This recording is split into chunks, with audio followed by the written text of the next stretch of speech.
আওয়ামী লীগ, জাতীয় পার্টি আমাদের এই গণতান্ত্রিক উত্তরণের পথে জাতীয় পার্টি বাধা হয়ে দাঁড়াচ্ছে।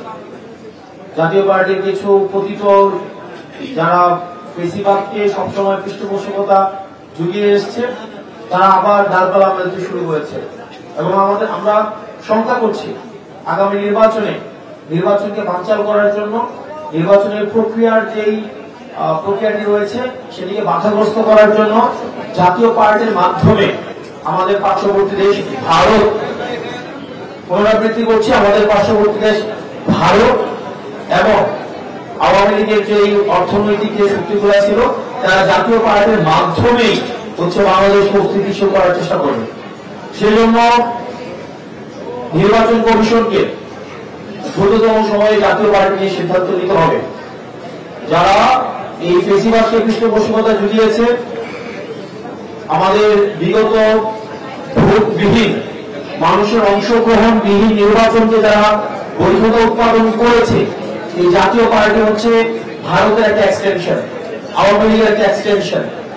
জাতীয় পার্টির বিষয়ে চূড়ান্ত সিদ্ধান্ত নিতে হবে এবং জাতীয় পার্টির কিছু মানুষ আছে যারা গণমাধ্যমে বিভিন্ন বিভ্রান্তিকর তথ্য ছড়াচ্ছে। আমরা গণমাধ্যমের প্রতি আহ্বান জানাবো, আপনারা যখন তারা যখন কথা বলে বা তাদেরকে আমরা আহ্বান জানাবো, আমরা গণতান্ত্রিক পরিবেশকে সমুন্নত রাখতে চাই। কোন অসত্য, বিভ্রান্তিকর, দেশকে অস্থিতিশীল পরিবেশ তৈরি করে বেশিরভাগকে আবার রিহেবিলিটেট করে এমন ধরনের কার্যক্রম থেকে আমাদের সবাই বিরত থাকা উচিত এবং জাতীয় পার্টিকে নিয়ে অবশ্যই দ্রুততম সময়ে সিদ্ধান্ত নিতে হবে। না হয় নির্বাচনী পরিবেশ বিঘ্নিত ঘটলে এই দায় সরকারকে নিতে হবে, এই দায় নির্বাচন কমিশনকে নিতে হবে।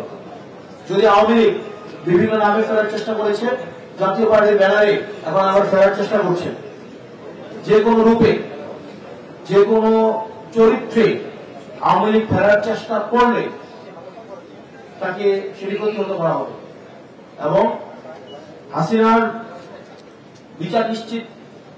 হাসিনার যে রায়টি হয়েছে সেই রায়টি খুব দ্রুততম সময়ের মধ্যে সেটি বাস্তবায়ন করতে হবে। যারা আওয়ামী লীগকে ফিরিয়ে আনার আলাপ দিচ্ছেন, আপনাদের আলাপ হাসিনার বিচারের পরে ওই আলাপটা প্রাসঙ্গিক হইতে পারে।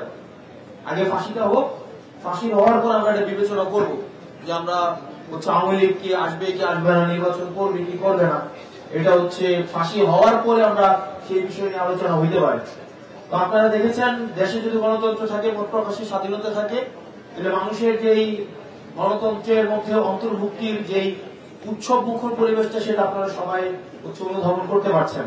আশা করি শুধুমাত্র দেশীয় গণতন্ত্র না, দেশের জাতীয় গণতন্ত্র না, আমাদের দলগুলোর মধ্যে গণতন্ত্র থাকবে।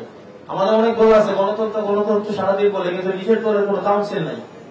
আমার নিজের দলের কাউন্সিল কবে হয়েছে ওনাদের মনে আছে কিনা ওনাদের নিজেদের প্রশ্ন করা উচিত। দলীয় স্বৈরতন্ত্র রেখে জাতীয় গণতন্ত্র প্রতিষ্ঠা করা আমাদের সম্ভব না। দলীয় পরিবারতন্ত্র রেখে জাতীয়ভাবে আপনার গণতন্ত্র কায়েম করবে, এগুলো এক ধরনের হিপোক্রেসি। সেজন্য আমরা এই দলীয় যে গণতন্ত্র চর্চা আমাদের অব্যাহত রয়েছে, আমরা চাই সেটি অন্য দলগুলো অনুসরণ করবে। জাতীয় নাগরিক পার্টি সেক্ষেত্রে উদাহরণ সৃষ্টি করছে। মনোনয়নের মধ্যে স্বচ্ছতা রয়েছে, যে টাকা খেয়ে মনোনয়ন দিয়ে দেওয়া, যে বেশি টাকা দিবে তাকে মনোনয়ন দিয়ে দেওয়া, এই যে সংস্কৃতি, এগুলো তো আমরা দেখছি। বিভিন্ন জায়গায় টাকা পয়সা দিয়ে আসে, এরপর মনোনয়ন দিয়েছে। সেগুলো থেকে আমাদের উত্তরণের পথে আমরা হাঁটছি, আমরা উদাহরণ তৈরি করছি। আমরা নতুন বন্দোবস্ত বলতে যেটা বুঝাই, এটাই আসলে নতুন বন্দোবস্ত। একটা নতুন বন্দোবস্ত তো আর এটা নির্দিষ্ট কোন প্যাকেজ না, এই রাজনৈতিক সংস্কৃতির সমন্বয় হচ্ছে নতুন রাজনৈতিক বন্দোবস্ত। আমরা এই নতুন রাজনৈতিক বন্দোবস্ত এইভাবে আমরা গড়ে তুলব এবং পুরো নির্বাচনী প্রক্রিয়ার মধ্য দিয়ে আমরা রাজনৈতিক সংস্কৃতি, জাতীয় নাগরিক পার্টি বাংলাদেশকে উপহার দিবে। বাংলাদেশ এই এনসিপি বাংলাদেশকে নতুন রাজনীতি উপহার দিবে এবং রাজনীতি অতীতের যে কনভেনশনাল পলিটিক্স এটা ডিফিকাল্ট হয়ে যাবে।